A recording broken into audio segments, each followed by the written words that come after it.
Lost in space. Never see you again. Breeze upon the night. Đụng đậy nó luôn đó coi.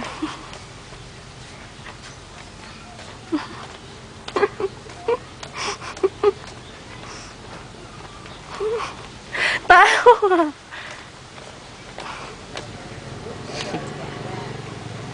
Tông nữa nữa với mày hả? Hả?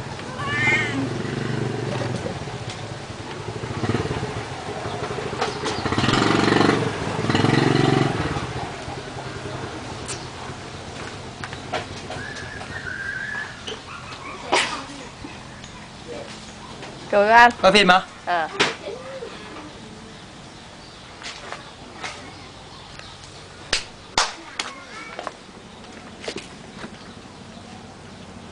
Mở mắt ra coi con. Coi xa xa phê phê phê. 2 tấm nhà mà chứ bộ. 2 tấm để nhà mà chứ bộ. Last night. Vậy con.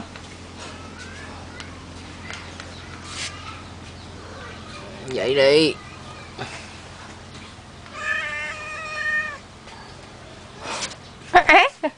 Con mèo ta đang ngủ.